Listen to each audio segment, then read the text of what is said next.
이제 오늘 55일째입니다.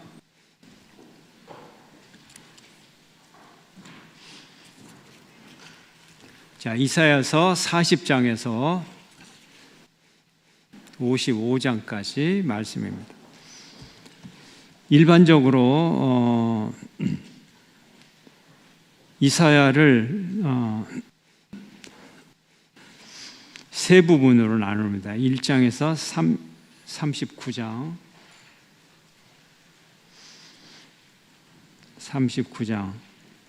40장에서 55장, 56장에서 66장 해서 제1 이사야, 그 다음에 40장에서 55장이 제2 이사야, 56장에서 66장까지 제3 이사야,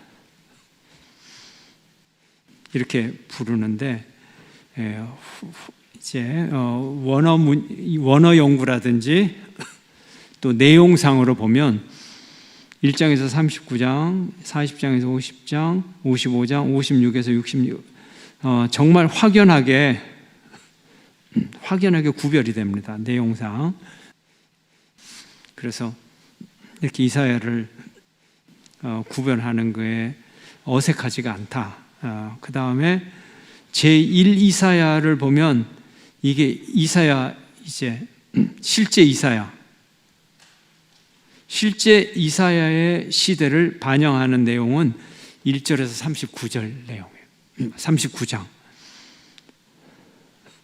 그 다음에 40장, 55장, 56장, 66장은 그 이후 시대를 반영을 하고 있습니다. 그래서 이후 시대가 반영이 되어 있기 때문에 이제 여기에 해석이 분분한 거죠.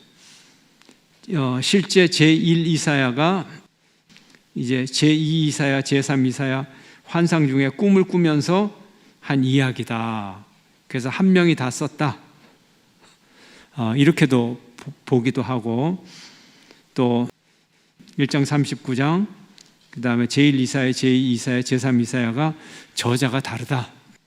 다른 사람이 썼다. 이렇게 하기도 하고, 그러면 아니 다른 사람이 썼는데 왜 이사야라고 이름을 붙여? 근데 거기도 또 이유가 있죠. 왜냐? 이사야의 그 정신, 이사야와 똑같은 스피릿으로, 같은 영으로 이제 미래를 내다봤다. 그러면 같은 이사야라고 할 수가 있죠. 자, 그러니까 우리가 편곡이냐 작곡이냐, 이것도 까다로운데, 기쁘다 구주 오셨네, 이걸 보면 편곡으로 되어 있어요. 편곡으로. 핸델이 지었는데 편곡됐다. 기쁘다 구주 오셨네. 근데 핸델 곡을 보면, 여러분 핸델이 기쁘다 구주 이거 작곡을 했나요? 찾아보면 나오나요? 그러면 이게 무슨 뜻이냐? 기쁘다 구주 오셨네가 그 이후로 아무리 읽어도 노래 불러도 핸델이 분명히 안 지었는데 왜 핸델이라고 했느냐?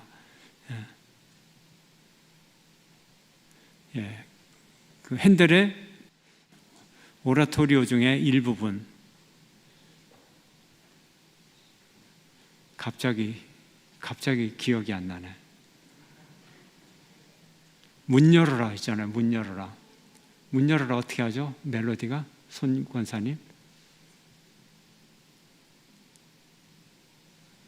갑자기 내 멜로디가 단 문 열어라 아닌데 이거는 캐롤인데, 어쨌든 문 열어라, 거기 그 일부분, 그 부분의 힌트를 얻어서 기쁘다 구주 요까지 문 열어라 따단딴딴 이거다. 이거 맞죠? 이거 맞죠? 딴따다단 따단딴딴 이거 나오잖아요. 근데 딴따다단 그리고 딴딴딴 올라갔는데 딴따다단 계속 내려와. 딴딴딴 편곡을 한 거예요. 딴따다단 따단딴따가 아니라 딴따다단 따단딴 딴딴딴딴딴. 그래서 우리가 볼 때는 아니 음표 4개밖에 공통이 안 되는데 핸델 작곡의 편곡으로 되어 있어요. 굉장히 억울하죠. 그러니까 핸델은 작곡 안 한 곡을 작곡한 걸로 되는 거예요. 그죠? 예. 이제 서론이 길었지만 음악으로 따지면 이런 비유가 있어요. 음악으로 따지면 예. 분명히 다른 것 같은데 핸델이래. 이사야서 이제 성경으로 다시 돌아가고 성경의 저작권이 그런 거예요. 이사야의 스피릿으로 그 다음 세대를 보면서 이사야 정신으로 그대로 해석을 했어요. 그러니까 이사야가 마치 살아난 것처럼.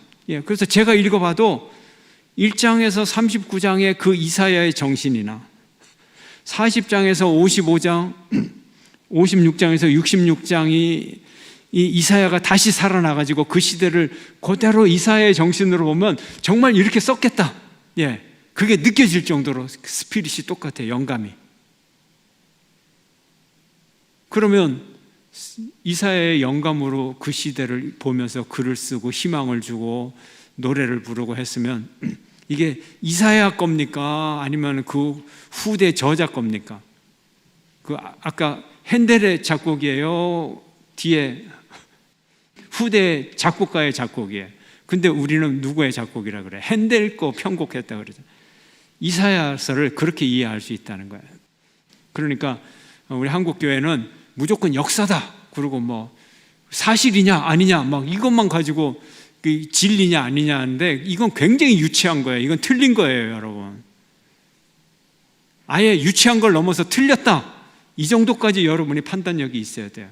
뭐 역사가 되면 뭐 최고인 줄 알아요? 사실이면 최고인 줄 알아요? 아니요. 사실도 얼마나 왜곡되는 게 많고. 계시록이 사실이에요? 계시록 그대로 이루어질까요? 안 이루어질까요? 문자대로. 계시록 시대가 오면 계시록이 문자대로 이루어질 이유가 없어요. 왜요?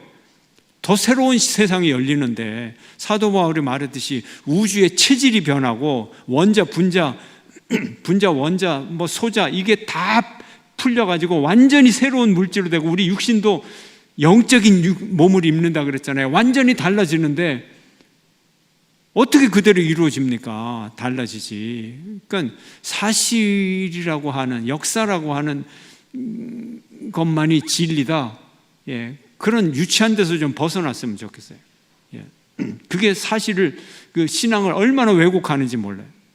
이사야가 꼭 쓰고 이사야가 초월적인 능력으로 예언을 했어. 그러면 와, 그 진리야 그러고 후대 사람이 이사야의 스피릿으로 그 시대를 보고 해석을 했어. 그럼 이게 더 사실적이잖아요.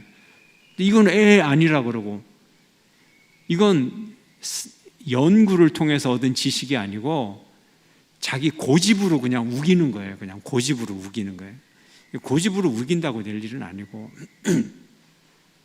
내가 지금 무슨 얘기를 하고 있는지 여러분들도 그것도 이해 못하는 분들이 있을 거예요. 그래서 이쯤 그치죠. 이쯤 그죠. 다른 사람이 썼어도 이사야 정신으로 써서 이사야서로 하나로 묶어내는데 아무런 문제가 없다 그 얘기를 하려고 그러는 거예요. 그래서 제1이사야, 제2이사야, 제3이사야가 인간적으로는 다른 얼굴을 가진 사람일지라도 아무 상관이 없다는 거예요. 똑같은 영으로 똑같은 정신으로 쓰여져 있기 때문에. 아멘. 예. 그 얘기를 하는 거예요. 근데 꼭 한 사람이 써야 되고 말이지. 예언을 꼭 해야 되고 그 예언이 그대로 이루어져야 되고 그 틀에서는 좀 벗어날 필요가 있다. 그 틀에서. 이건 중요한 얘기예요. 이거는 이 목사님들도 이 고지식한 사람들은 자기 틀에서 아무리 설명해도 뭐 알아들어. 어떻게 보면 좀 불쌍해. 이 풍부한 신학적 세계를 이해조차 못한다는 게 너무 불쌍해. 그것도 지도자들이. 그래서 1, 2, 3 이사야로 따로 봐도 아무 문제가 없다. 성경은 원래 그렇게 우리에게 전해져서 오는 거고 하는 거기 때문에.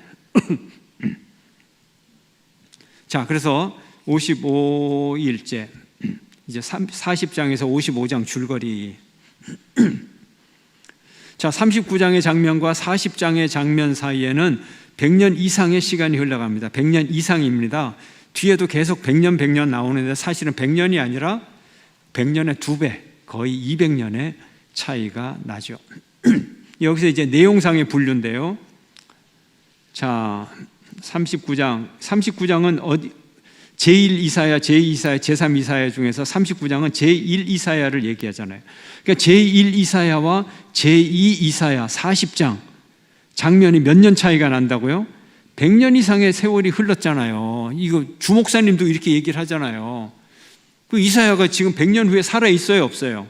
40장이 시작되는 이 장면에 이사야가 살아 있어요, 없어요? 죽었잖아요. 근데 왜 꼭 같은 사람이 썼다고 우기고 신통력으로 계시를 받아서 예언했다 막 이렇게 꼭 그렇게 해야만 되느냐는 거죠. 저는 이제 그 신학이 너무 유치하다, 우리가 잃어버리는 게 많다 하는 그 얘기를 하는 거예요. 지금 이 교재는 제대로 썼잖아요. 요 사이에 100년 이상의 세월이 흘렀어요. 거의 200년의 세월이 흘렀어요. 자, 그러면서 이제 이사야는 그들에게 하나님 한 분만이 전능하신 세계의 주권자이심을 보여줍니다. 하나님은 자연계에서 그리고 이방 왕들을 통해 그 뜻을 행사하실 것입니다. 자, 그래서 이제 내용을 보면 40장에서 48장 바벨론에서 해방되어 남은 자들과 고국에 돌아올 것을 예언합니다. 자, 49장, 55장 비록 이스라엘이 이방의 지배에 해방되기는 했지만 그들은 여전히 자기 죄의 지배를 받고 있다 하는 거예요. 사실은 이 교재보다는 성경 본문을 보면서 넘기는 게 더 편할 것 같은데 워낙 분량이 많아서 지금 40장, 48장, 47장에는 바벨론의 심판 나와 있습니다. 바벨론의 심판.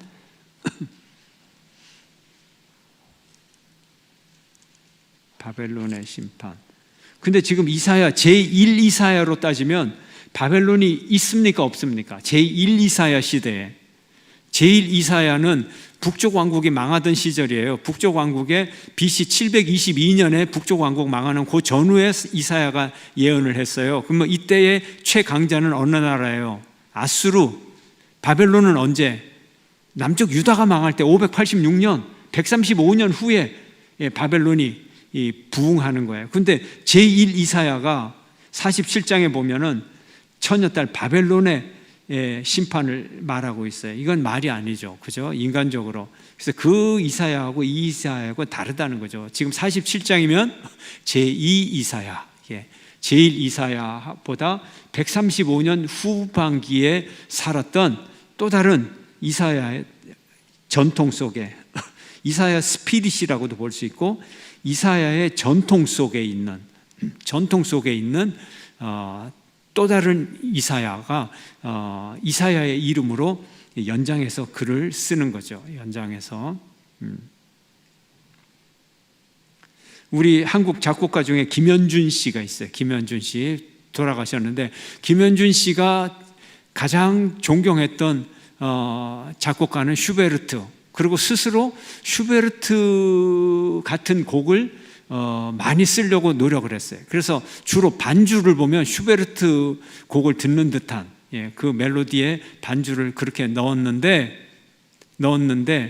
그래서 김현준 씨의 이제 청산의 살을 잃었다. 그걸 제가 독일에서 불러봤어요. 독일 사람들 앞에서. 그래서 청산의 살을 잃었다를 딱 부르고 나니까 독일 사람들이 막 웃으면서 그거 슈베르트가 작곡한 곡 아니냐고. 반주가 슈베르트식이니까. 그런 적이 있어요. 이사야를 보면 슈베르트식으로 하면 누구나 슈베르트가 될 수 있어요. 그 음악적 기법을 그대로 해갖고 하면 슈베르트, 제2 슈베르트, 제3 슈베르트가 될 수 있는 거예요. 될 수 있는 거예요. 비록 모창 가수 같지만, 모창 작곡가 같지만은 모작가라고 붙여야 되나? 그렇게 되는 거예요. 이해가 되시죠? 슈베르트 풍에 하면은 슈베르트의 모작가가 된다. 그러면 이사야의 스피릿으로 세상을 바라보고 예언을 하면 이사야 모 예언자, 그러면 제2 이사야다. 그래서 이름이 제2 이사야다. 바벨론 1차 침공, 2차 침공, 3차 침공 연도를 다 외우지를 않나, 제1 이사야, 제2 이사야, 제3 이사야를 꿰뚫지를 않나. 이런 교회가 어딨어. 정말 무서운 평신도들이네. 무서운 평신. 그죠? 여러분이 생각해도 전율이 돋죠. 내가 어떻게 이런 지식까지 다 알게 됐나. 소름 돋아. 여러분이 수준이 높아져가지고. 자, 그래서 제가 말씀드리는 것은 이건 신학적인 특별한 게 아니다. 음악계에서도 있고 미술계에서도 있고 문학계에서도 있고 현실에 얼마든지 있는 그런 현상이다. 특별한 이 이야기를 하는 게 아니다. 신학적 버전으로 예언서가 이렇게 돼 있다. 그러면 이제 앞으로도 여러분이 다니엘서라든지 또 에스겔서의 환상 이런 거를 여러분들이 이제 더 하나님의 뜻에 맞게 스스로도 읽으면서 소화시킬 수 있고 해석을 해낼 수 있다. 그런 지적인 토대가 여러분에게 마련될 수 있다. 얻는 소득이 굉장히 크다 하는 거예요. 그래서 알아듣던 못 알아듣던 제가 계속 반복을 하고요. 이제 이쯤 하고 넘어가겠습니다. 이사야서 40장에서 45장을 보면 내용상의 분류입니다. 구원하시며 은혜를 베푸시는 하나님. 그래서 이제 40장 장절별로 이제 쭉 소개를 해 나가죠. 또 42장 373페이지를 보면 42장 여호와만이 하나님이시다. 그리고 이제 373페이지에는 우리 주 목사님이 이사야서 속에서 발견되는 그리스도, 그래서 그 모습, 그리스도의 모습을 이렇게 비교를 해놨습니다. 예수님이 유난히 좋아했던 성경이 이사야서예요. 유난히 성경을 좋아했던. 그래서 예수님이 이사야서의 예언을 의도적으로 성취하시려고 예수님이 굉장히 애를 많이 쓰셨어요.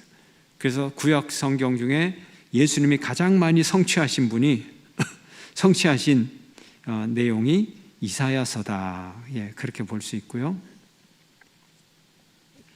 자, 374페이지로 넘어가면 아랫부분에 보면 큰 제목으로 49장에서 55장 주의 종, 고난받는 종 이야기 나옵니다. 자, 이게 아주 중요한 부분이죠. 순환받는 종의 모습 그리고 있습니다. 우리를 결코 잊지 않으시는 하나님. 그래서 여호와의 종의 노래 다음 페이지 보면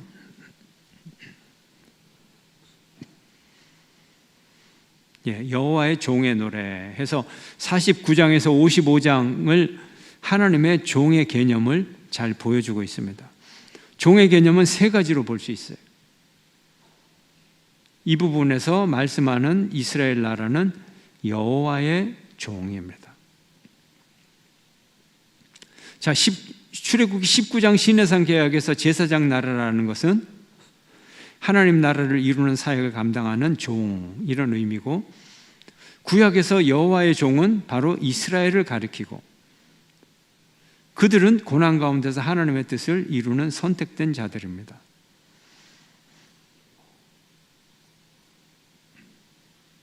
보라, 내가 너를 연단하였으나 은처럼 하지 아니하고 너를 고난의 풀무불에서 택하였노라.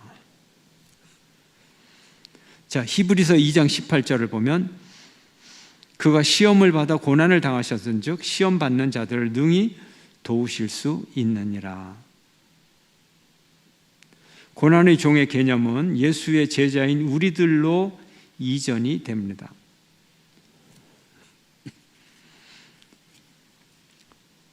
자, 로마서 8장 17절, 18절을 보면 자녀이면 또한 상속자 곧 하나님의 상속자요 그리스도와 함께한 상속자니 우리가 그와 함께 영광을 보기 위하여 뭐도 함께 받아야 된다? 고난도 함께 받아야 할 것이다. 생각하건대 현재의 고난은 장차 우리에게 나타날 영광과 비교할 수 없도다. 자, 그 다음에 376페이지 회개와 감사의 마음으로 52장부터 55장 회개와 감사의 마음으로 읽어나가자. 이사야 53장은 가장 감동적인 장이며 가장 많이 읽혀지는 장입니다. 순한 장이죠. 고난받으시는 예수님의 모습을 현장감 있게 묘사하고요. 52장, 53장에서 고난받는 여호와의 종 예수님의 모습을 이사야가 마치 십자가 밑에서 목격한 것처럼 생생하게 그리고 있습니다. 예, 잠언. 그 다음에 욥기. 잠언은 청년기의 지혜다, 노년기의 지혜다. 잠언. 청년기. 예. 욥기는요, 청장년기. 전도서는 노년기. 앞에 나왔잖아요. 근데 욥기서도 사실은 거의 노년기의 지혜죠. 주제가 달라서 그렇지. 거의 노년기의 주제죠. 잠언의 주제는 여호와를 경외하는 것이 지혜의 근본이다. 또 청년기의 지혜다 이렇게 해석을 하면 잠언은 뭐예요? 착하게 살아라. 그럼 복 받는다. 이게 잠언의 주제고, 욥기는요, 착하게 살아도 고난받는다. 고난받을 수 있다. 예. 이게 욥기예요. 그러니까 잠언적 지식을 가진 사람은 욥기를 이해가 안 돼요. 그래서 욥기서에 나오는 욥의 친구들이 하는 얘기가 잠언이에요. 잠언. 욥의 친구들이 틀린 말 하는 건가요? 맞는 말 하는 건가요? 맞는 말이에요. 틀린 말은 아니에요. 틀린 말은. 그러면 욥의 주인공은 욥이고 욥이 맞을까요? 욥의 친구가 맞을까요? 하나님이 뭐라 그랬어요? 나중에 욥의 말이 맞다 그랬잖아요. 그럼 어떻게 된 거예요, 도대체? 잠언에서는 욥의 친구가 맞는데 욥기에서는 욥이 주인공이라도 그렇지 무조건 주인공 보고 맞다 그러면 돼요? 하나님 불공평하지? 욥의 친구들 보고 다 틀렸다 그러고. 욥의 친구들 이야기 읽어보세요. 틀린 거 하나라도 있나? 하나도 없어요. 하나도 없어요. 그래서 옛날에 교복이 있던 시절에 교복을 이렇게 딱 단추 잠그라 그러면 그대로 딱 잠그고 귀 밑 1cm 그러면 그냥 귀보다 더 위로 자르고, 그런 사람들은 욥기를 이해를 못해요. 단추 잠그라 그러면 좀 풀르고 그리고 뭐 가방도 꼭 아래로 이렇게, 왜 그 무거운 가방을 꼭 아래로 들어야 되지? 지금도 이해가 안 가. 좀 이렇게 들면 안 돼? 여기 편한데? 이렇게 들면 또 처벌을 해. 불량 학생이라고. 근데 이 호크도 좀 풀고, 더운 여름날에 단추도 하나쯤 풀고, 모자 삐딱하게, 그건 좀 그렇고, 그건 불량이고, 그러나 단추 정도 하나 풀고, 예. 그 다음에 가방 그냥 이 정도 들고 다니고, 그쯤은 용납이 돼야 되지 않아요? 근데 그 정도 해본 사람은 욥기를 이해를 해. 예. 욥기를 이해를 해. 세상에 예외도 좀 있고 자유도 있고 그래야 되는 거예요. 그래서 그러면 그리고 또 한 가지, 구약이잖아요. 구약. 역사적으로 구약에 예수님 오셨어요, 안 오셨어요? 아까 이사야서 예수님 비교할 때도 그 뭐라고 비교를 했어요? 예언이라 그러고 성취라 그렇게 얘기했지 그대로는 아니잖아요. 그대로는. 그래서 구약 사람 보고 예수 믿어야 구원 받는다 그러면 구원 받을 수 있어요, 없어요? 예? 아브라함이 예수 알아요, 몰라요? 아브라함이 예수님의 조상이지 예수님을 모르잖아요. 그럼 아브라함 보고 너 예수 믿어? 당신 예수 믿어요? 그러면 믿는다 그럴까요? 모른다 그럴까요? 모른다 그러지. 모른다 그러지. 그러면 아브라함이 지금 천국에 있을까요? 지옥에 있을까요? 우리 천국 가면 아브라함 만날까요? 못 만날까요? 우리는 예수님 믿는데 우린 천국 가지. 그 아브라함은요? 이삭은요? 야곱은요? 천국 와요? 못 와요? 천국 와요? 못 와요? 이게 아까 얘기한 거하고 또 같은 맥락이에요. 교리 하나 가지고 돌대가리 만든 거지, 사람들. 우리한테나 예수 그리스도지. 아브라함에게 예수 그리스도, 아브라함처럼 잘 믿으면 다 천국 가는데 그렇게 안 믿으니까 예언자 보내고, 예언자 보내도 안 믿으니까 예수 그리스도 보내고, 그래서 십자가에까지 못 받고, 그래서 우리를 구원해 준 거지. 그 앞에서 믿었으면 예수님 오셔야 안 오세요? 안 오시고, 예수님 오시기 전에도 하나님 잘 믿는 사람 노아, 엘리야, 엘리사 천국 갔어요? 못 갔어요? 갔잖아요. 왜 질문을 하면 머리가 굳어가지고.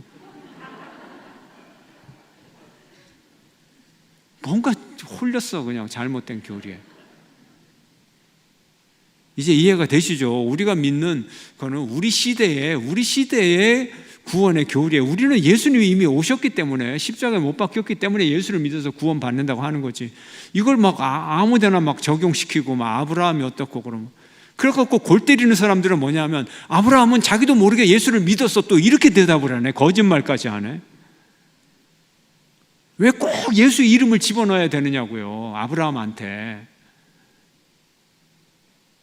이제 이해가 됐어요? 내가 뭘 항의하는지 이해는 하세요? 그냥 괜히 끄떡이는 거예요. 그러니까 구약은 구약대로 시대별로 우리가 잘 이해를 하면 되는 거예요. 그 욥은 천국 갔을까요? 못 갔을까요? 천국 갔지. 뭘 망설이기는.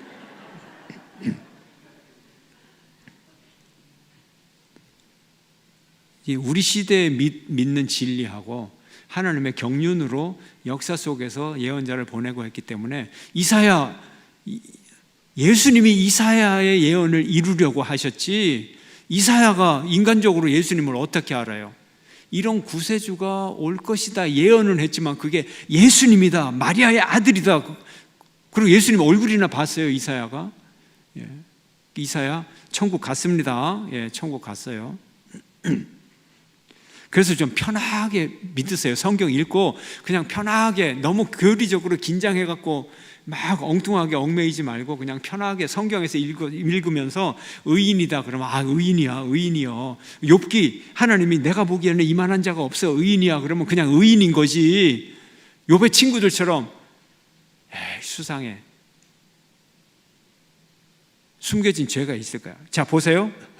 욥하고 욥의 친구들하고 3라운드를 합니다. 3라운드. 욥의 친구가 3명이에요. 한 명씩 1차, 1라운드. 그 다음에 두 번째 또 2차, 2라운드. 세 번째 3차, 3라운드를 벌려요. 그러고서 엘리바스가 등장을 해요. 엘리바스는 좀 젊은 사람이에요. 그래서 다른 관점에서 우리 한번 봅시다, 이렇게 얘기를 하는 거예요. 그러면 이제 1라운드, 2라운드, 3라운드를 보면 어떻게 발전을 하느냐 하면, 딱 한 번 나오는 얘기인데 하나님이 뭐라고 얘기를 했느냐면 까닭 없이 고난을 준다. 까닭 없이 고난을 준다. 이렇게 얘기를 했어요. 그러니까 하나님이 고난을 주면서도 이유가 있다 없다? 까닭 없다. 여기서 이제 다 시험에 들기 시작하는. 하나님도 까닭 없다고 그랬는데 왜 그걸 그대로 못 받아들여? 왜? 우리 인생이 그런 건데 뭐 까닭이 있어서 살아가고 뭐 그래요? 뭐 우리 부모한테 태어나고 싶어서 태어났나? 우리 자식들은 내 아들은 나한테 태어나고 싶어서 태어났나? 까닭 없이 내 아들이 돼버린 거지. 인생이 그런 거예요. 왜 그거 못 받아들여요? 다 알면서. 하나님 앞에서 살아가는 우리의 모든 만나는 사건들과 그런 것이 까닭 없는 거 많아요. 하나님이 까닭 없이 줬다 그랬는데 왜 꼭 이유가 있어야 돼? 이런 거에서 하나하나씩 다 걸려 넘어지는 거야, 자기 꾀에. 자, 1라운드가 뭐예요? 1라운드가 서론이 뭐예요? 하나님과 사탄의 내기. 하나님과 사탄의 내기. 하늘에서 내기를 걸어. 너 재산을 건드려. 하나님 안 버립디다. 이번에는 육신을 쳐버리면은 하나님 배반할 거예요. 생명을 건드리지 마라. 내기를 걸어요, 하늘에서. 그러면 까닭 없이 고난이 왔어요. 하나님도 인정을 해요. 내가 까닭 없이 은혜를 줬다. 그러면 욥의 입장에서 우리는 이제 다 알잖아요. 우리는 하나님보다도 더 위에 있어, 지금 솔직한 얘기로. 왜냐하면 하나님과 사탄이 하는 일을 우리 위에서 보고 있잖아, 그죠? 우리한테 그런 지위를 인정해 줬어, 하나님이. 이거 봐라. 하나님하고 사탄하고 내기를 했는데 또 그 아래층에 보니까는 욥이 고난을 당하고 있네. 그러면서 친구가 왔어요. 처음 일주일 동안은 쳐다보고 말도 못해. 이게 진짜 위로인데 사실은. 그 한계를 넘어서 그 다음에 훈수를 두고 싶어져. 1라운드가 시작이 돼. 1라운드가 뭐예요? 착하게 살아야 복을 받는다, 그 얘기예요. 원리를 얘기하는 거야. 1라운드 착하게 살면 복 받아. 잠언의 지식이에요, 잠언의 지식. 착하게 살면 복 받아. 오케이. 욥, 그 은근히 들어보니까 야고르네. 이거 날 놀리는 거야? 아니, 학교 다닐 때 내가 너보다 성적 더 좋았어. 율법서 배울 때 내가 공부 더 잘했거든. 내가 1등하고 네가 2등, 3등, 4등 했잖아. 근데 이제 와갖고 나한테 훈수한다고? 착하게 살면. 이론상의 얘기를 하는 게 이론상의 얘기. 이게 1라운드. 2라운드.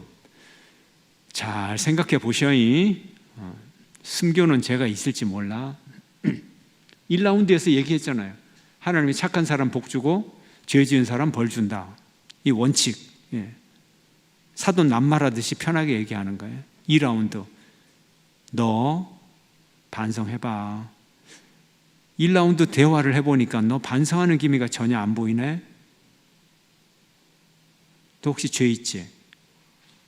욥이 그냥 속이 뒤집어져가지고 뭐냐 이놈들아, 위로하러 왔냐 정죄하러 왔냐, 누구 놀리는 거냐? 이게 2라운드. 자, 이 말을 들은 친구들 3라운드 하면서 기분이 좋을까요, 나쁠까요? 더군다나 3대1로 붙었는데 밀리질 않아, 욥이. 그 3라운드에서 이 친구들이 세게 나갈까요, 약하게 나갈까요? 세게 나가요. 그럼 어떻게 세게 나가? 지금 논리상으로. 착한 사람 복 받고 나쁜 사람 벌 받아. 1라운드. 2라운드. 너 지금 고난당하는 거 보니까 지은 죄가 있네. 잘 살펴보고 찾아내서 겸손하게 회개하면 될 거야. 이게 2라운드. 근데 안 됐어. 3라운드 어떻게 할까요? 여러분이 친구라면. 화났어. 3명이서 얘기를 하는 거야. 욥 말이야. 이렇게까지 우리가 완곡하게 부드럽게 얘기를 했으면 알아들어야 되는데 지금 지가 남아있는 게 뭐야? 숨 쉬는 거 목숨밖에 더 남아있어? 근데 왜 못 알아듣는 거야? 친구들끼리 이렇게 회의를 했어요. 그럼 3라운드 딱 들어갈 때 뭐를 할까요? 어떻게 나갈까요? 야, 이 나쁜 놈아. 나쁜 놈아. 너 과부 재산 빼앗았지? 우리가 모르게 말이지. 고아를 등쳐먹고 나쁜 짓 많이 했구만. 그러니까 이렇게 벌 받지. 야, 이 나쁜 놈아. 지금이라도 회개해. 이렇게 발전하는 거예요. 그래서 여러분이 욥기를 읽으면서 친구 이름을 똥물뱅이 쳐가면서 1라운드 1번, 2라운드 2번. 그러면 그게 이렇게 점점 발전해요. 이거 발전해요. 야, 이런 강의 아무나 해주는 거 아닌데.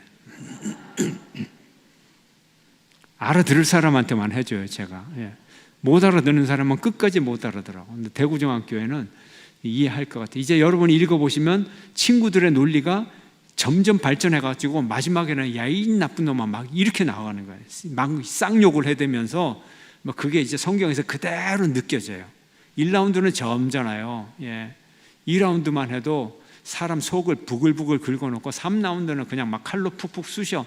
야, 이 나쁜 놈아, 너 죄 지었지? 내가 다 아는데 막 이렇게 나가는 거예요.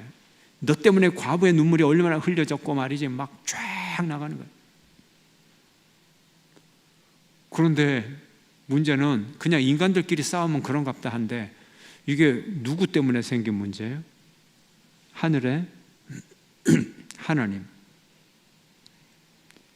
우리는 하나님보다 더 높으니까 하나님하고 욥하고 이제 보면은 친구들 말이 이론적으로는 틀린 게 아닌데, 자만적 지식으로는. 그리고 친구들의 말에서 헤어나오지 못하는 사람들이 아까 뭐라 그랬어요? 교복 입고 단추 못 푸는 사람들, 교인들 중에서도 아주 진짜 착하게 사는 사람들, 딴 생각 한 번도 못한 사람들, 솔직한 얘기로 욥기 이해 못합니다. 좀 죄도 지으세요.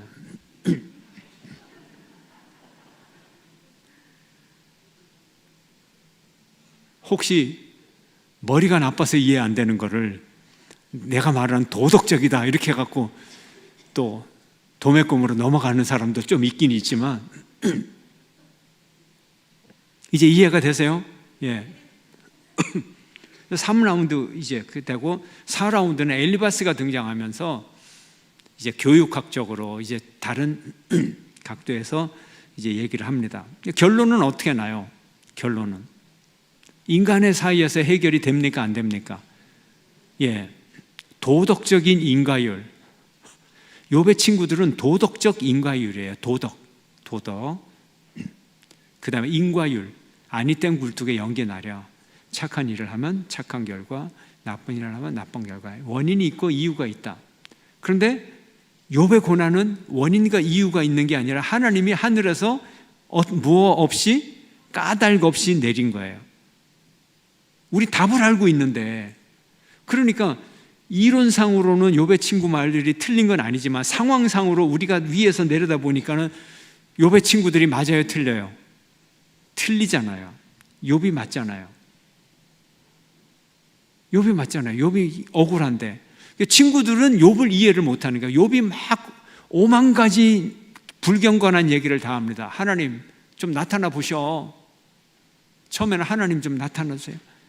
제가 적신으로 왔으니 적신으로 돌아가겠습니다. 다 맞는 얘기예요. 주신 분도 하나님이시오, 거두시는 분도 하나님이시오. 이렇게 순종적으로 하다가 친구들이 와서 약 올리죠, 정죄하죠. 그러니까 이제 사람이 점점 강팍해져 가지고 악다구니가 돼서 욥이 하나님을 향하여 기도하는 기도가 점점 더 거칠어집니다. 이건 인간으로 그런 거 모방하지 마세요. 또 여러분은 욥이 아니잖아요. 그 어디 건방지게 욥을 모방합니까? 그 욥은 점점 강팍해져. 막 강팍해지고 해갖고 하나님도 이제 될 대로 되라. 뭐 죽으면 죽지 뭐 가봐야 지옥밖에 더 가냐. 욥이 이 정도까지 된 거예요. 이 정도까지. 처음에는 순종하겠습니다, 따르겠습니다. 그 다음에는 두 번째 단계는 뭐예요? 하나님 너무 힘들어요. 어떻게 좀 해주세요. 좀 나타나 주세요. 친구들 이놈들은 나를 위로한다고 와가지고 괴롭히기만 하고 내 속을 푹푹 쑤시고, 도대체 내가 어디서 위로를 받습니까? 하나님 도와주세요. 나타나세요. 딱 이랬는데 안 나타나시는 거예요, 하나님이. 그래서 정말 마지막에는 욥이 하나님 정말 계셔? 나타나봐. 이까지 간 거예요. 여러분이 이걸 찾아내야 돼. 욥이 정말로 그랬는지. 이 표현이 목사님이 이렇게 얘기한 거구나. 그러니까 처음부터 이렇게 얘기하면 이건 진짜 나쁜 놈이지, 악인이지. 이제 아시겠어요? 앞에서 어떻게 발전해 왔다고요? 그 계속되는 심각한 그 고난이 지속이 되어서 이제 강팍해질 대로 강팍해지고 그렇게 됐다는 거예요. 그럼 해결이 어떻게 될까요? 하나님이 나타나실 수 있어요, 없어요? 따져보자고. 그러면 하나님이 욥하고 논쟁으로 따지면 이길까요, 질까요? 좀 인간적으로 좀 이걸 책이니까 인간적으로 한번 읽고 생각을 해보세요. 그냥 하나님이라고 안 하고 그냥 어떤 분이라고 하고 이런 줄거리가 지속이 돼. 그러면 어떤 분, 그분하고 하나님하고 테이블에 딱 앉았어. 그래, 나타났다. 그래서 얘기를 합니다.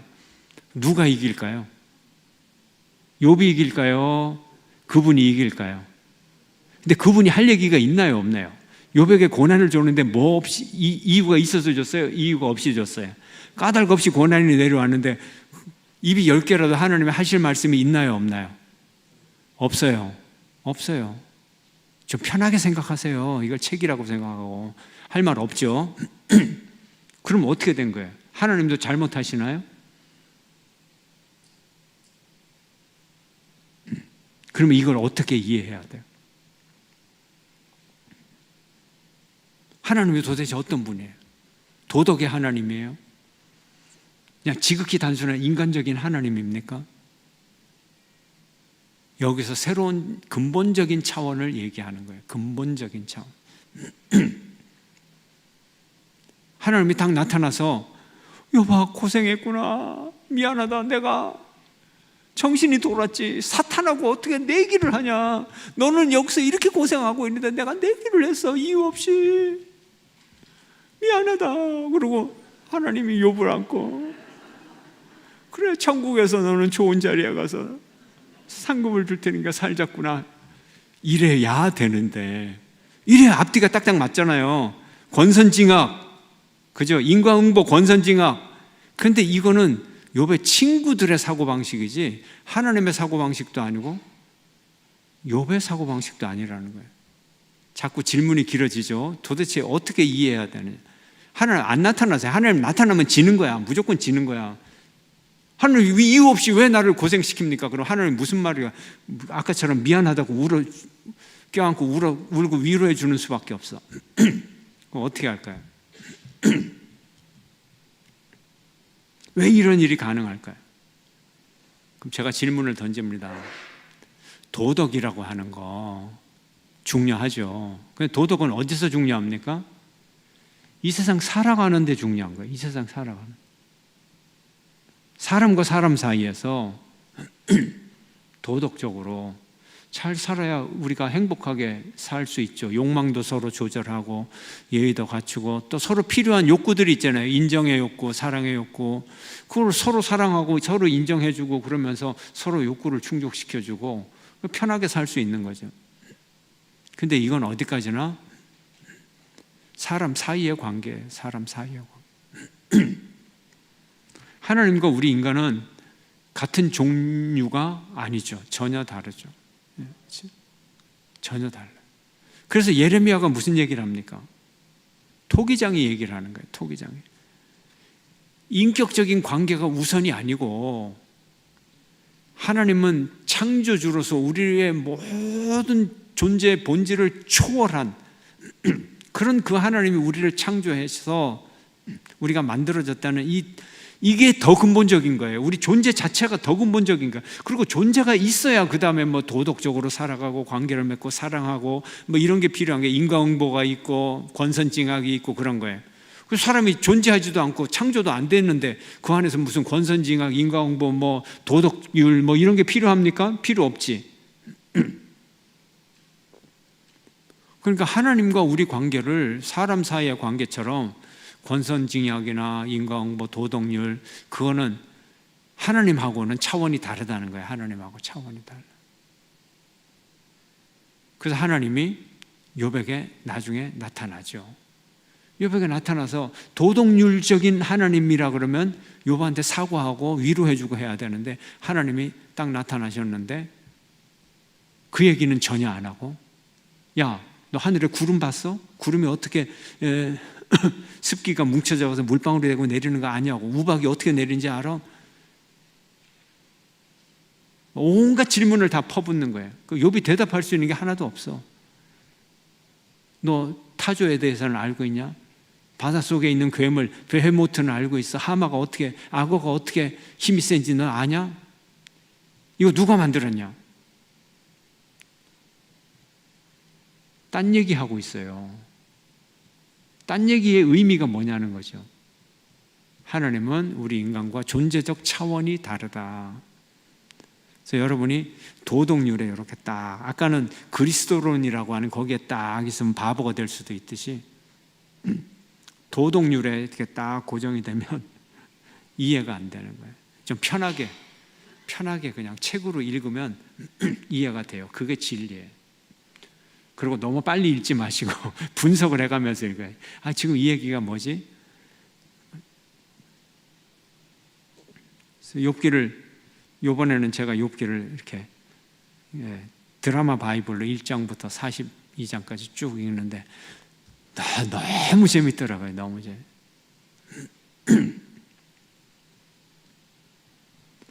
그래서 그러면 하나님이 그렇게 나타나셨을 때 욥이, 하나님 내가 지금까지 고생한 게 얼만데 그거 어떻게 보상해 주실 겁니까? 이렇게 얘기를 했나요, 욥이?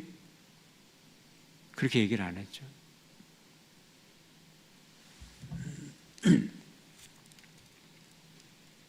그래서 욥기는 참 독특한 책입니다. 지금까지 우리가 믿어온 것들을, 물론 믿어온 것과 다 조화를 이루는데 표면적인 논리만 가지고 따지면 자칫하면은 우리가 지금까지 믿어왔고 했던 게 완전히 뒤집어지는 책같이 그렇게 오해를 살 수도 있어요. 조금 다른 차원에서 우리의 신앙을 차라리 더 깊어지게 만드는데, 또 우리의 삶의 어떤 모순이라든지 이런 것들이 얼마나 많아요. 그럼 우리의 삶의 모순이 다 도덕적 인과율 가지고 다 해결이 될 수 있나요? 그러면 얼마나 억울합니까? 그런 거 가지고 하면. 근데 우리 인생에 그렇지 않은 경우도 많고 그거를 받아들일 수 있어야 돼요.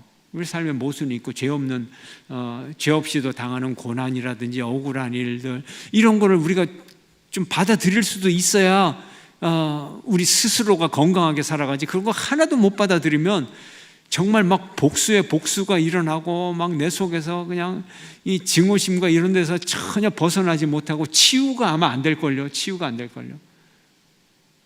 모순되고 억울한 일 같아도 그런 일이 있을 수 있다는 거 인정하고 할 때 도리어 우리 속에 힘이 생기지 않을까요? 삶을 향한 용기가 생기지 않을까요? 어떻게 생각하세요? 모순이 하나도 없어야 돼요? 여러분 모순 없이 살아갑니까?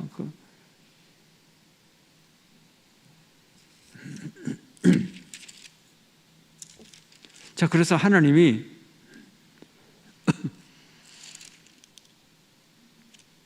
이제 욥기 38장 보면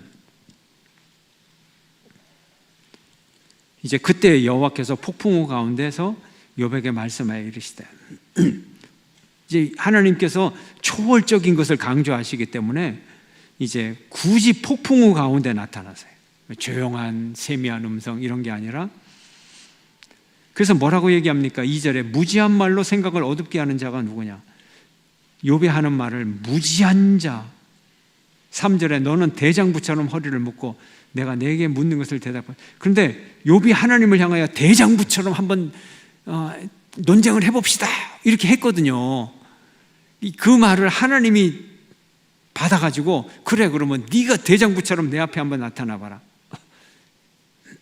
이런 논쟁을 시작하면서 4절에 땅의 기초를 놓을 때에, 땅의 기초 천지 창조하실 때 2절 누가 도량법, 주추는 무엇이며, 이제 쫙 질문이 계속됩니다. 대답할 수 있는 질문, 여기 질문이 몇 가지 있는지 1, 2, 3, 4 쫙 한번 넘버링을 한번 해보세요.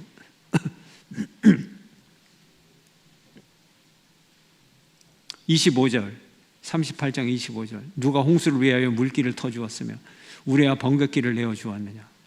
알아요 여러분? 홍수길 알고 우레와 번개가 어떻게 어디로 갈지 아십니까? 비를 어떻게 광야에 내리고 비에게 아비가 있느냐? 이슬방울은 누가 낳았느냐? 어떻게 생겼어요? 얼음은 어떻게 태어났어요? 공중의 서리는 누가 낳았어요? 창조의 하나님, 창조주 하나님, 그거를 강조하는 거죠. 그래서 사람들은 처음에 고난에 대해서 도덕률로 질문을 시작을 하지만 욥은 창조론으로 대답을 하는 책이다. 이렇게 생각하시면 됩니다. 그래서 욥이 하나님의 무수한 질문을 41장까지 받고 하나도 대답을 못하는데 42장에서 욥이 드디어 대답을 합니다. 뭐라고 대답합니까?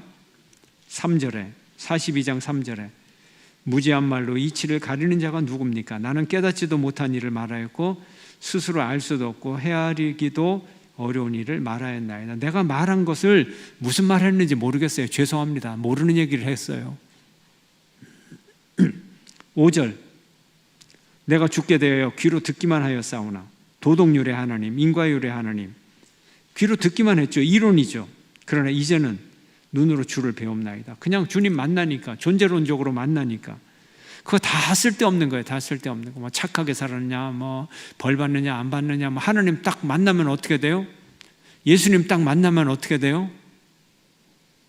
다 해결되는 거죠. 다 해결되는 거예요. 무슨 이론이 필요 있어요? 박 목사가 어떻게 생겼어요 도대체? 이 자리에 오면 되는 거죠. 예. 저 이렇게 생겼습니다. 뭐 설명이 필요합니까? 아니면 사진 찍으세요. 사진 찍어서 보여주세요. 이런 얘기를 하는 거예요. 뭐 이론으로 뭘 필요합니까? 뭐 안경을 끼고 뭐 시력은 뭐 마이너스 3점 뭐 한다고 저를 압니까? 가르마는 오른쪽 가르마고요. 가끔 6대4도 하고 3대7도 하고 8대2도 하고 가르마는 왔다 갔다 해요. 비율이. 그렇다고 어떻게 알아요?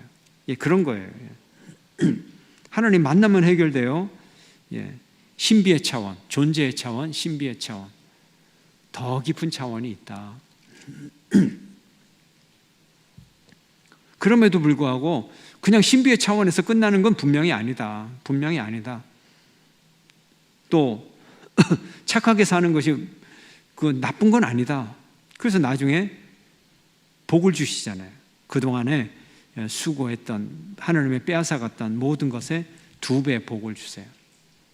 잠언의 복이 헛것은 아니다. 잠언의 복도 여전히 유효하다.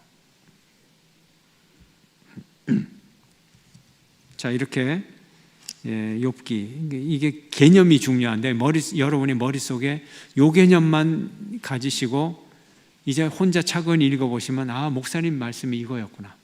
이제 이해가 되실 거예요. 그리고 이 논쟁의 강도가 점점 세가면서 그 감정, 이 용어가 또 등장해요. 용어가 되게 재미있는 용어들이 많이 등장해요. 예.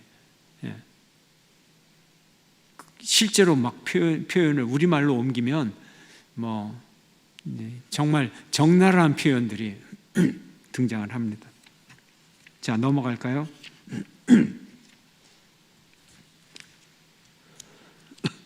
382페이지.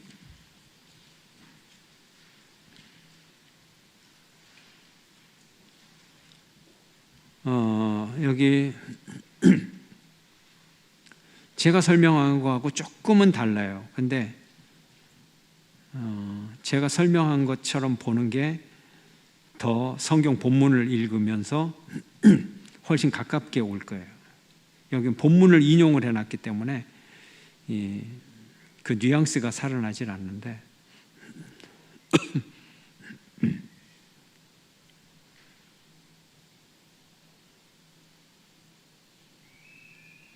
자, 그 보는 방법 382페이지에 약간 차이가 있는 것만 제가 말씀드릴게요. 자, 여기 보면 첫 번째 논쟁, 두 번째 논쟁, 세 번째 논쟁. 예, 여기 보면 자, 아까 말씀드린 대로 죄 없이 망한 자가 없다. 일반적 원리잖아요. 그 다음에 두 번째 보면 교만한 자는 환난을 당한다. 원리 같잖아요. 근데 실제로 이 두 번째 논쟁에서 보면은 너를 한번 봐라. 이런 의미가 들어있고, 세 번째 논쟁은 이제 여기 나와 있어요. 내가 내가 하나님께 돌아가면 다시 흥하리라. 이제 구체적으로 네가 죄인이야. 이렇게 점점 강해지는 걸 볼 수 있죠. 그 다음에 385페이지. 자, 욥기를 통해 배우는 지혜.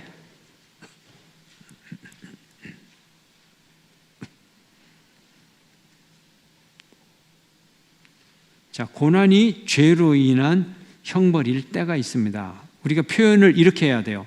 고난이 죄로 인한 형벌일 때가 있습니다. 이렇게 표현을 해야 되지, 고난은 죄로 인한 형벌이다 이렇게 얘기를 하면 이게 틀린 얘기가 돼요.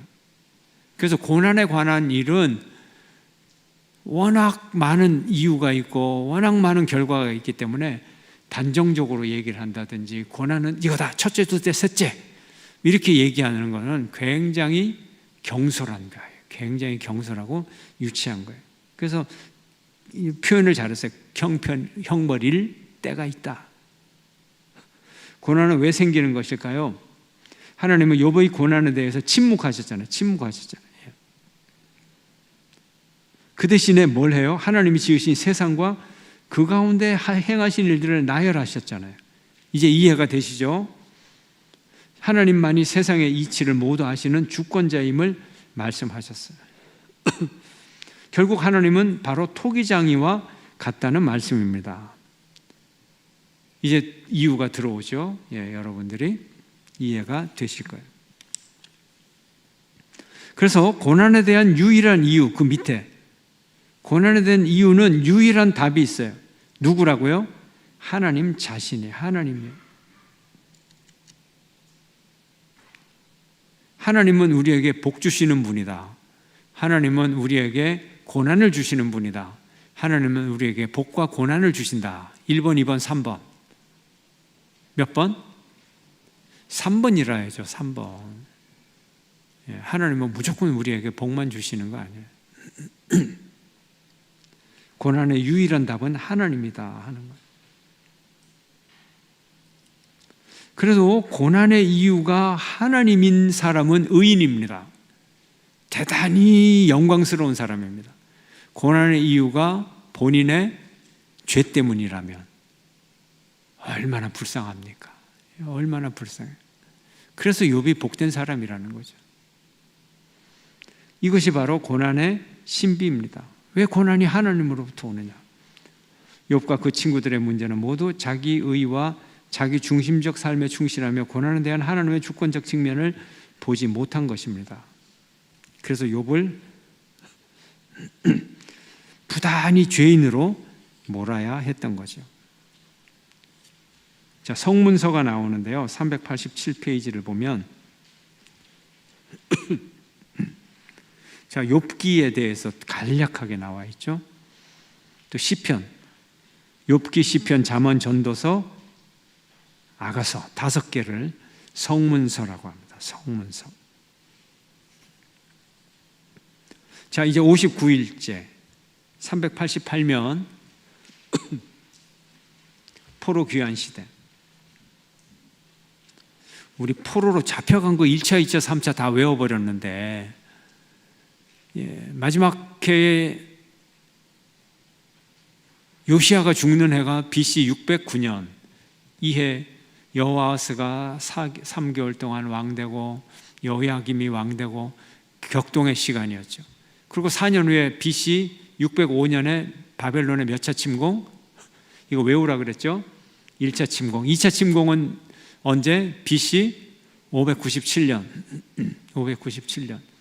그 다음에 3차 침공은요, 586.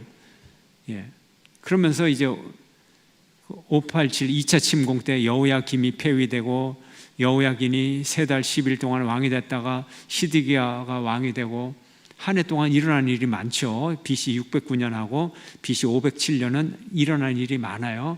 그 11년 후에 이제 남쪽 유다가 완전히 망하게 되죠. 포로 귀환.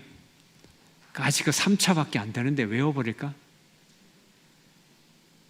이번 통독을 통해서 그냥 인생의 평생의 큰 지식을 다 얻었네. 그냥 감사 헌금 많이 하셔야 될 것 같아. 표현을 해야죠. 사랑이 있으면, 감사가 있으면 표현을 해야죠. 진짜 포로 귀환 3차까지 다 외우면 평신도로서 할 수 있는 거는 거의 할 것 같은데, 3개만 외우면 되는데 도전하실래요? 안 하실래요? 아멘? 예. 그래서 연도 한 15개 갖다 놓고 연도 쓰라 그러면 그냥 5초 만에 다 써버리면 되잖아요. 아멘? 노멘? 돈 준다 그러면 다 외울 텐데.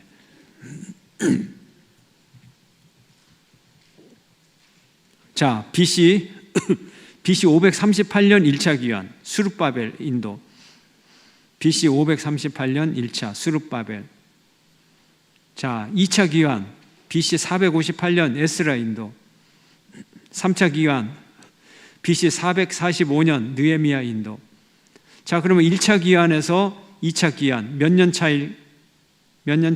538에서 458을 빼면 20년.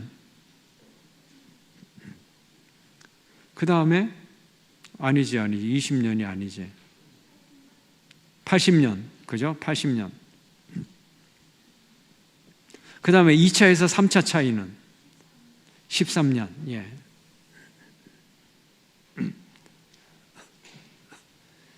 그래서 연도를 외우면 그 시간의 경과를 충분히 이해를 할 수 있어요. 그동안에 있었던 일들, 성전이 몇 년도에 짓기 시작해서 중지됐다가 몇 년도에 완성되고, 이게 저절로 여러분 머릿속에 그림이 그려집니다.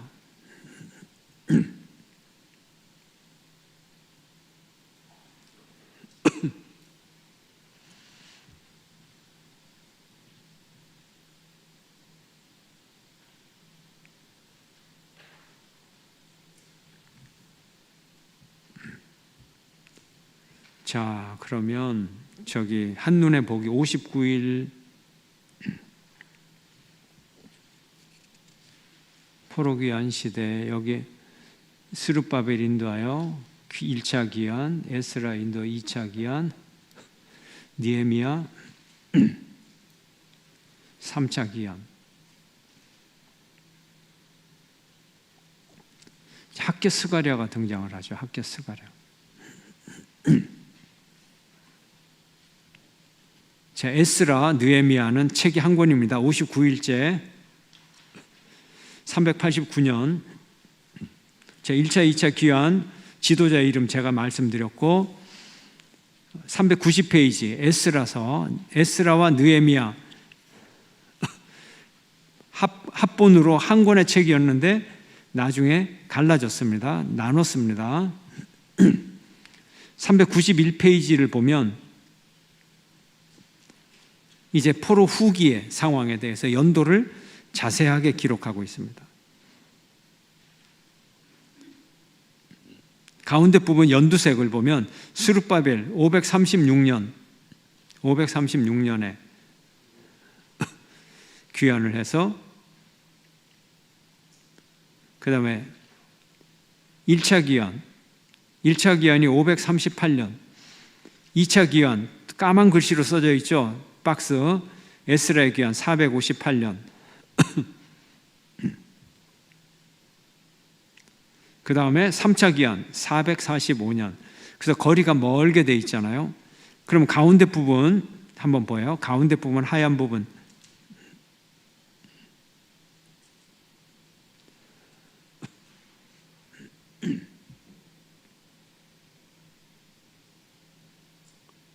자, 여기 가운데 부분, 바벨론에서 사로잡힌 다니엘과 유대인의 70년간 포로 생활. 자, 605년 다니엘이 잡혀갔어요. 몇 차 포로? 1차 포로. 그죠? 다니엘. 597년 에스겔이 잡혀갔어요. 몇 차 포로? 3차 포로. 586년 느부갓네살이 예루살렘을 정복해요. 몇 차 포로? 3차 포로. 그 다음에 귀환 538년, 80년 후에 458년, 2차 13년 후에 445년. 자, 1차 포로 귀환 지도자 스룹바벨, 2차 지도자 에스라, 3차 느헤미야.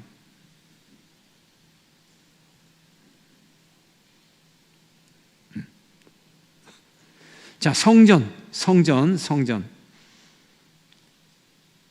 자, BC 536년 1차 538년에 2년 후에 돌아와서 536년에 성전 재건을 시작해요.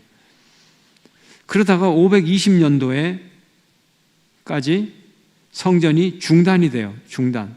왜요? 거기에 사는 이방인들의 반대 때문에. 그러다가 다시 우여곡절 그때 시작을 해서 4년 만에 성전이 완성돼요. BC 516년.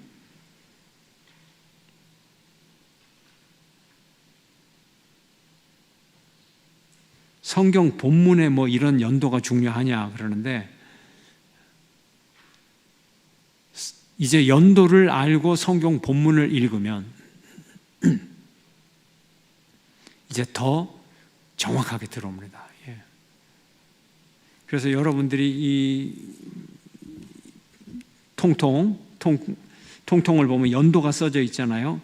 그러면 이 연도를 여러분이 성경 읽으면서 무슨 왕 몇 년에, 그러면 여기에 이제 안내서에 그 연도가 써져 있으면 무슨 왕 0년에 그러면 몇 년에, 그러면 성경책에다가 연도를 써놓으세요. 성전이 완공이 되니라 그러면 여러분은 뭐라고 써놔야 돼요? BC 516 이렇게 써놓으면 성경이 얼마나 친근하게 잘 배워지는지 몰라요.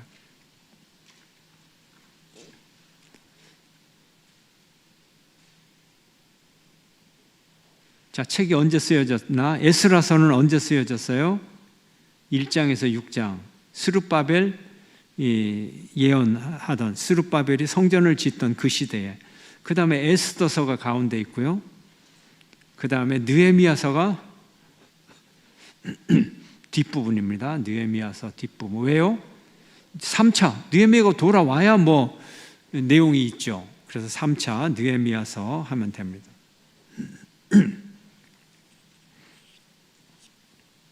자, 에스라 느헤미야 한 책이었다. 자, 393페이지.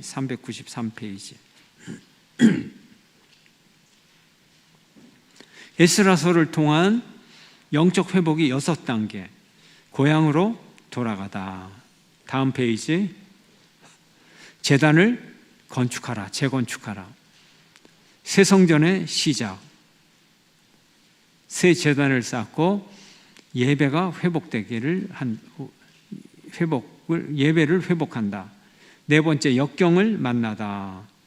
예, 만만찮아요. 항상 역경이 와요. 역경을 극복해야 됩니다. 다섯 번째, 예언의 소리. 학개와 스가랴가 희망의 예언을 주었습니다. 여섯 번째, 사명의 완성. 자, 성전이 건축이 중단이 됐어요. 중단이 됐을 때 학개와 스가랴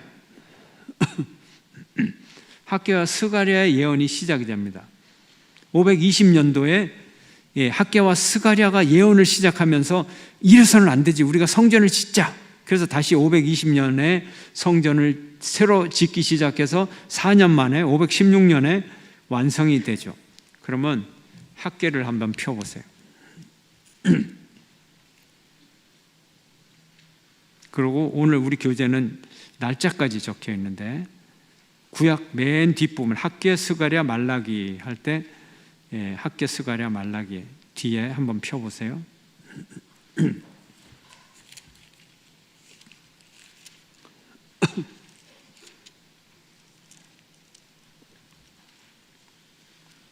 자, 학개 1장 보면 여러분 중에 성경에 제목 달린 책을 사라 그랬죠.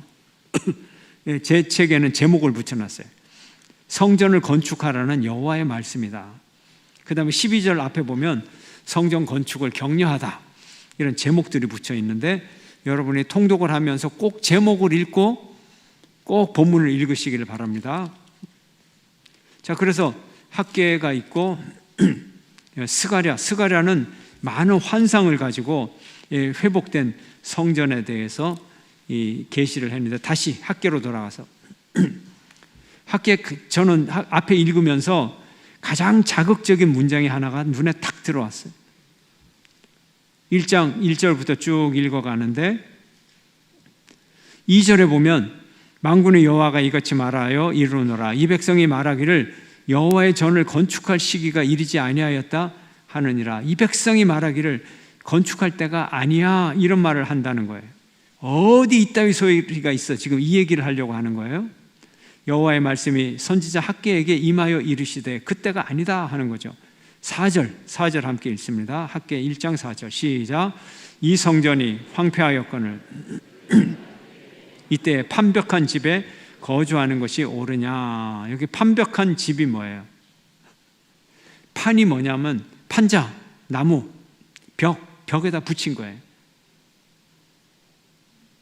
판자를 붙인 집이에요. 판자를 붙인 집. 옛날 집, 특히 팔레스타인에 집이 있다. 예수님 시대만 해도 한 여인이 드라크마를 잃어버렸는데 그거를 막 다 쓸어야만 드라크마를 찾아내요. 무슨 얘기예요? 비좁고 드라크마가 요거만 하거든요. 요거만. 요거를 깜깜한 집에다가 말이죠.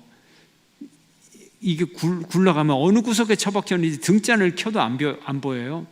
그때 집이 어떤 집이에요? 흙벽돌 집이죠. 흙벽돌. 근데 판벽한 집이에요. 그럼 적어도 바깥이 뭐로 지어져 있을까요?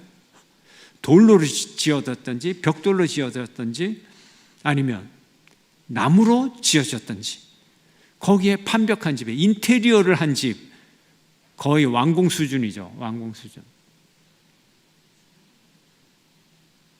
이 성전이 황폐하였거늘, 성전은 폐허가 되어서 기둥도 없고 다 무너져서 그냥 비 오면 그냥 폐허인데 너희는 어디에 산다고요? 너희가 이때에 어느 집에? 판벽한 집에 거주하는 것이 옳으냐. 잘 꾸며진 집에 사는 것이 옳으냐. 이런 거예요. 한때요, 꽤 오래전이네. 꽤 오래전에 한 40년 전 부잣집은 인테리어가 아니라 외장에도 보르네오에서 온 고급 목재를 외장에도 한 적이 있어요. 외장에도. 삼성 이건희 씨 뭐 이런 사람들이 살던 집에 수십 년 전에는 외장재를 보르네오 목재를 써가지고 외장재를 했으니 얼마나 고급스럽겠어요.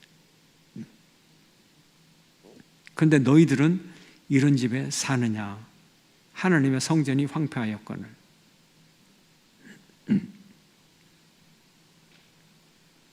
그래서 가끔 설교를 들으면 교회는 성전이 예배당 건물이 아닙니다. 우리의 공동체입니다. 물론 맞는 얘기죠. 맞는 얘기죠. 예. 그러나 극단적으로 건물이 무슨 소용이 있습니까? 뭐 이렇게 얘기를 하면 그건 문제가 있는 거예요. 정말 문제가 있는 거예요. 이거는 우리의 내면과 우리의 내면 세계와 우리의 외면 세계는 같이 가는 거예요. 같이 가는 거예요. 주일학교를 보면서 뭐 우리 어릴 때는 더 어려웠어. 뭐 이런 교회 발전 없어요. 이런 교회 발전 없어요. 요즘 시대가 어떤데 아이들을 위해서 우리가 해줄 것 있으면 해줘야지. 이렇게 나가야 이게 되는 거지.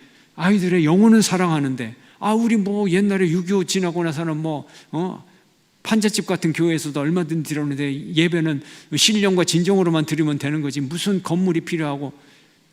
이건 완전히 왜곡된 사고방식. 예배가 그렇게 중요하다면 우리가 하나님 앞에 예배를 드릴 수 있는, 우리가 인간이기 때문에 인간적인 조건으로 가장 집중해서 딴 생각 안 하고 오로지 하나님께만 예배 드릴 수 있는 그런 환경을 만드는 것이 정상적이죠. 성전이 그래서 필요한 거죠. 이스라엘 백성들 그 자신들이 성전이고 한데 왜 성전이 필요합니까? 아니요. 우리의 인간의 내면과 인간의 외면, 우리의 행위와 우리의 의식 다 연관성이 있고 하나님 앞에 드린다고 하는 것, 마음으로만 드린다는 것은 있을 수가 없어요. 우리가 가장 소중한 것을 실제로 드리는 것, 이것이 하나님을 향한 경배인 것입니다. 그래서 학개 스가랴의 예언이 힘입어서 뭐 별거 아니잖아요. 그렇게 힘들다고 생각했던 성전을 4년 만에 다 지어버리고, 느헤미야는 와가지고 52일 만에 성벽을 다 건축해버리고, 되는 거예요. 되는 거예요. 하나님께 드리니까 되는 거예요.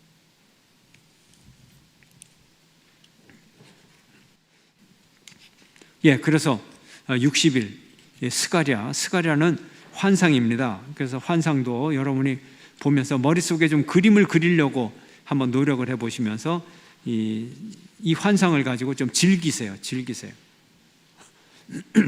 이런 신비로운 환상이구나. 즐기시면 하나님이 또 메시지를 주실 것입니다. 예, 우리 또 이 통독 교재를 읽어가시면 메시지의 의미를 잘 설명을 내오셨습니다.